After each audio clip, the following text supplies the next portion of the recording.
Disclaimer: it was a fanfiction story created by me. Please don't take it seriously. There is no match in this story and real life. When Wine regained consciousness, she found herself lying on a bed in a quiet room. Her mother-in-law, Mrs. Jeon, was gently stroking her head. "Mrs. Jeon, are you okay, dear? You fainted all of a sudden. I was so worried about you." "Wine, I'm fine now, Mrs. Jeon. It's okay. There's no need to rush, dear. If you want, you can rest a little longer." "Wine, no, I am fine now." After a few moments of silence, she asked softly, "Who brought me here?" "Mrs. Jeon, Jungkook. Actually, you were about to fall, so he grabbed you and brought you here so that you can rest for a while. Maybe you were very tired. That's why you fainted." One sighed welled up with tears. Hearing that, "Mrs. Jeon, if you are feeling well, shall we go? It's time now. You have to come with us to your new home, our home." Hearing those words made Wan's chest tighten. She was about to leave behind everything: her home, the peace she had lived since childhood, her family, her mother, the only person in the world she truly belonged to. She had to leave it all behind, but she reminded herself she was doing this for her mother's well-being. Still, her heart urged. What kind of cruel game was fate playing with her? After all these years, when her love was finally standing right in front of her, she couldn't do anything. She couldn't even say a word. Maybe this is what fate had written for her, and she would have to carry it with her for the rest of her life. "Mrs. Jeon, are you okay, dear?" Wayne nodded silently, and together they walked back into the party. After a while, Wine left for her new home. She didn't say goodbye to anyone, not even to her mother. Not a single word, not a final glance. She simply walked away because she knew if she saw her mother's tearful eyes, if she heard her voice, she wouldn't have the strength to leave. Her heart would shatter into pieces. So she chose silence. She chose distance. She chose to carry the pain alone, and with that heavy heart, she quietly stepped out of the house, leaving behind her childhood, her memories, and the only person who had ever truly loved her, accepting her fate, and walking into a future she never imagined. When Wayne reached her new home, the car stopped as soon as it did. Siwoo got out quickly and walked straight inside. He didn't say a single word to Wayne. He didn't even look at her. He just walked away, cold and silent.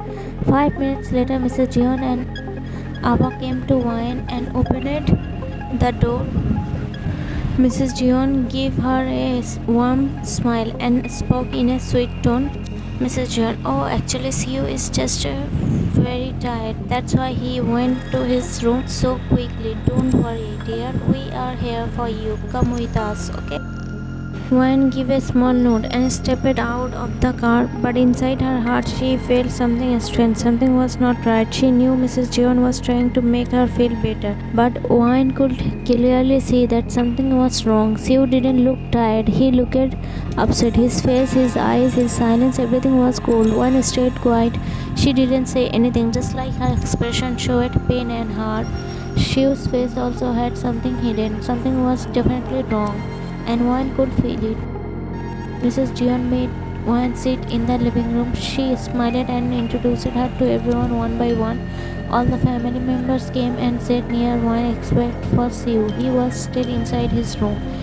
Everyone was talking to her warmly, trying to make her feel comfortable in her new home, but Wayne couldn't focus on anyone's word. Her ears were hearing the voice, but her heart wasn't listening.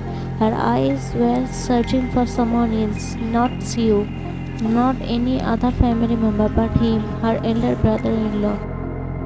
She knew it was wrong. She knew she was someone's wife now. She belonged to someone else, but how could her heart understand all that? This heart, it never listened to logic. She wasn't trying to do anything wrong. She just wanted to see him from far, just once, that's all. After all, how can someone forget a love of 17 years so easily? No, it's not that easy. Maybe even a lifetime won't be used to forget him. Seeing her like that, Ava asked softly, Ava, Sayoni, are you looking for someone? Wan snapped out of her thought the moment she heard Ava's voice. She quickly controlled herself and replied, No, Max, maybe sister-in-law is looking for Siwoo.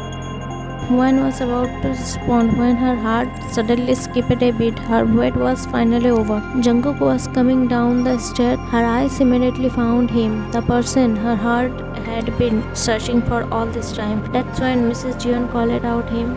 Jungkook, son, come here for a moment. Without even glancing at his mother. What?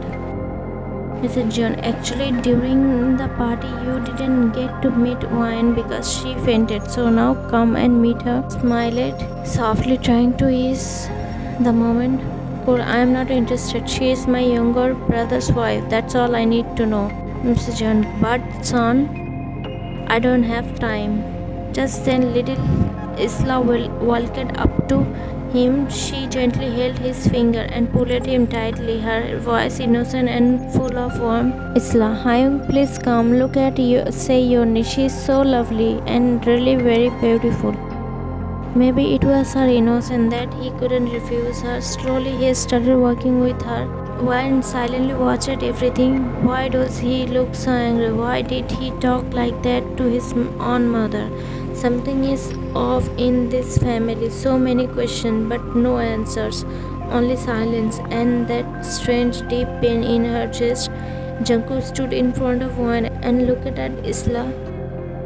Jungkook, okay, I saw your Sayoni. Are you happy now? Isla, but you didn't even talk to her. Make a cute pout. Before Jungkook could say anything, Wine slowly stood up, her tear-filled eyes softly stared at him, filled with silent hope. With a trembling voice and a heart full of longing, she softly said, Wine, Oppa.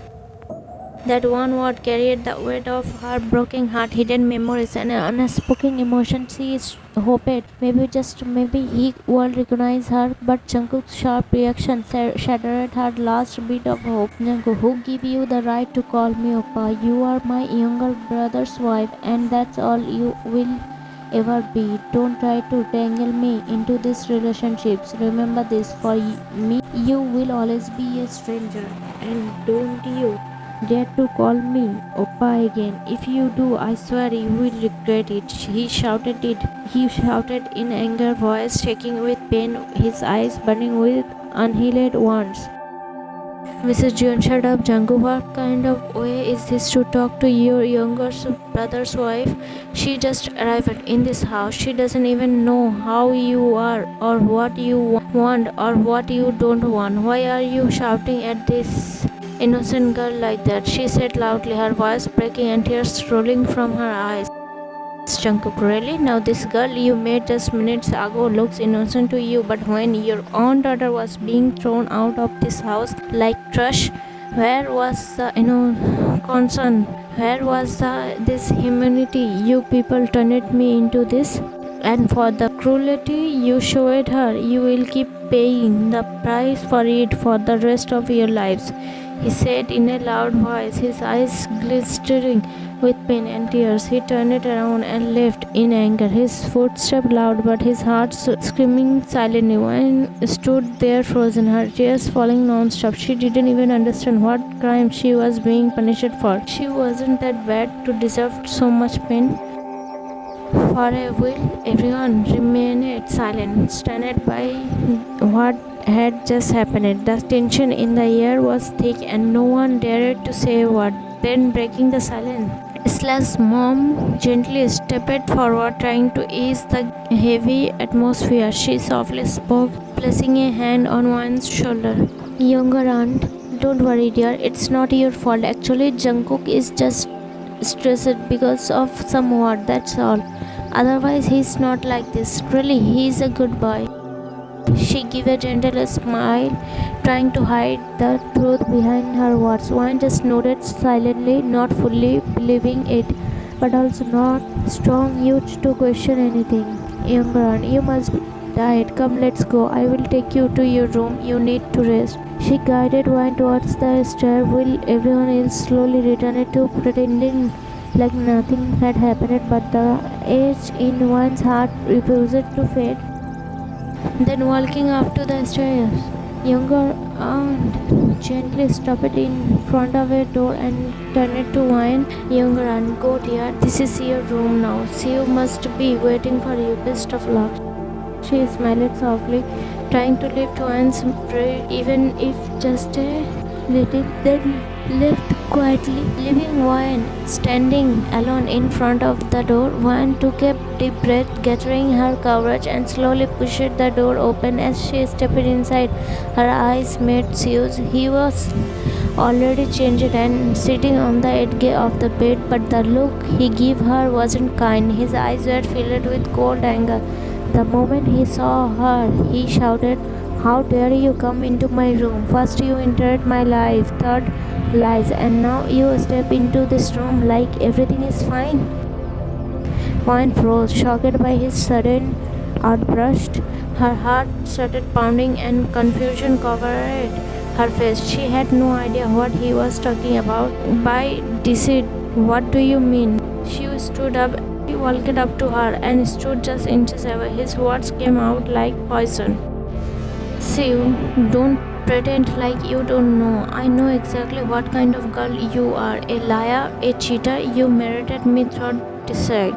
I was in love with Eileen, deeply in love, and you know that. Still, you choose to marry me. How could you do this without warning? Siwoo raised his hand and went across the face. The sound reached through the room like a thunderclap. Wine stood there in shock, her cheek burning, her body trembling, her eyes welled up with tears. But she didn't cry out. She couldn't. She was too stunned to even move. Slowly, the realization sank in. Her sister had played a cruel game. Eileen had pretended to love Siwoo, only to pull back at the last moment and push Wine in her place. It wasn't a misunderstanding, it was a trap, and Wine had walked straight into it. Now Wine had to tell Siwoo everything. He didn't know what happened in her house or how Eileen forced her to get married, so she started to speak.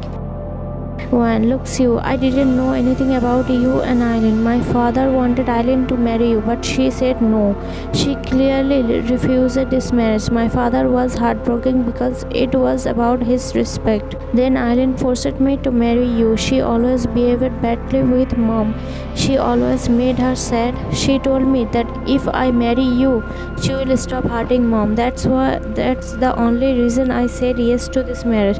I didn't want this. Even I am stuck in this marriage. I didn't know that you and Eileen were in love. One told Siwoo the full truth. After hearing this, Siwoo started laughing loudly and clapping. Then he held her chin and said with anger, Siwoo, you think I will believe your story? You are the stepdaughter of that family and Eileen is their real daughter, and you are saying that you care about the family more than her? Wow, what a drama. One, Siwoo, leave me, you are hurting me. Siwoo, Eileen already told me everything. She said you are a person, you always hurt her, you made her parents behave badly with her like she is a stepdaughter. She said you were always jealous of her. That's why you forced this marriage. This is just the start. You will see how I will make you suffer. Wan pushed him back strongly. Then she screamed hard. After that, she grabbed his hand, hid behind his back, and shouted, Wine, don't think me. I am a weak girl who will sit in a corner and cry. I don't cry, I fight back. I believe in action, not just words. So don't mess with me again. I will never cry for someone who doesn't even know how to treat a girl with respect. Siwoo, leave me, crazy girl, screaming in pain. Wine, I am not done it. You talked and I listened. Now I will talk and you will listen. Got it, duffer? Siwoo, yes. What do you think you are? A prince in a palace that I was trying to marry you, huh? Even if you were, I would never marry someone like you. It's just my bad luck that I had to marry you, and your so-called girlfriend, you think I am jealous of her? Are you born stupid, or did you become this way after falling for my sister? God gave you eyes, a brain and strength. Still you can't use any of it. If she truly loved you and I was forcing this marriage, then why don't she just run away with you? You are not a poor, you have money, so why? Have you ever even asked your father with whom your marriage was fixed with, and why did that cancel it, and now you are blaming me? After saying all this, Wan pushed Siwoo away and shouted in anger, Wan, always remember this. Not every girl in this world is weak. Some are fighters too, and I know how to fight very well. I have already taught a lesson to 6 or 7 people before, so think 100 times before messing with me again. And if you can go and investigate your dear girlfriend, the truth will come out on its own. From today onwards, you and I have no relationship. We are strangers, just strangers. Remember that. After saying this, Wan walked out of the room and slammed the door behind her. She came out of the room but didn't know where to go. Who could she talk? Who would even listen? Her mind was blank. Since the time she entered this house, nothing felt normal. Every person in this house seemed fake, like they were wearing a mask. They showed one face to the world, but behind it something dark was hiding. After walking around for a while with heavy steps, she finally reached the terrace. In one corner, there was a small narrow space with a chair. She sat there and started talking to herself. Whined to herself, wow, God, just wow, where are you taking my life? At every turn, there's a new shock. Life feels like a scary road now. I don't know what's waiting for me next. Just then she heard the sound of footsteps. Whined to herself, who's there? Who's on the terrace at this hour?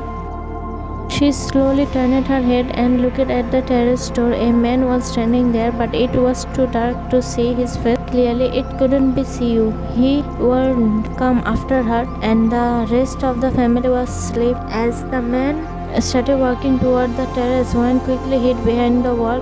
Wan to herself, please God, send him back. I don't have any other place to go except this terrace.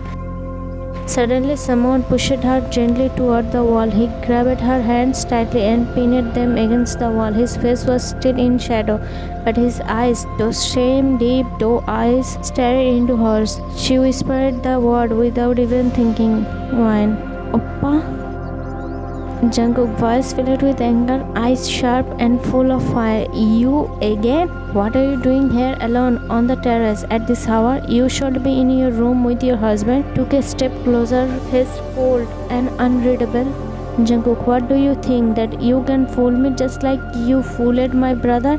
You think I don't know who you really are? Pointed a finger at her chest, toned harsh and accusing. Jungkook, I had you checked before you come into this house. I know everything about your past. You dated many boys at university, and when Siwoo entered your life, you saw a big opportunity. A rich, innocent boy. You made him fall for you. You used your fake love and got married with him and came in this house. Don't even think I am blind. I know everything, and remember it. One thing, when it comes to my brothers and sisters, I never forgive anyone, never. When tears started bubbling in her eyes, she pushed him back with shaky hands and shouted in pain, Why? Why are you all behaving like this with me? Voice cracked, lips trembling. I am not what you think I am. I am not Eileen. I am her stepsister. Wine, do you hear me? She broke down, crying hard. Now her breath was shaking, her voice desperate. When Eileen destroyed not just your brother's life, she destroyed mine too. She lied to everyone. She made me marry Siwoo. I didn't want this. I didn't even know they were in love. I was forced into this marriage. Jungkook, eyes widened in shock. Anger slowly turned into confusion. What? What are you saying? When I couldn't take it anymore, my legs gave up and I fell to my knees. My voice was weak, full of pain. I looked down and started to tell everything, slowly, step by step, what had happened in the last few days. I didn't do anything wrong. I never wanted this marriage, but still I got stuck in her web. I'm not the culprit. He looked away for a second as if ashamed of himself. His voice was low, regret heavy in it. I messed up. I have misbehaved with you, thinking you were Eileen. I'm really sorry, Wayne, for now and for what I said downstairs. Poshut jaw tightened. I never saw you or your sister before, so I misunderstood." As he turned to walk away, she watched in disbelief, her heart heavy and aching.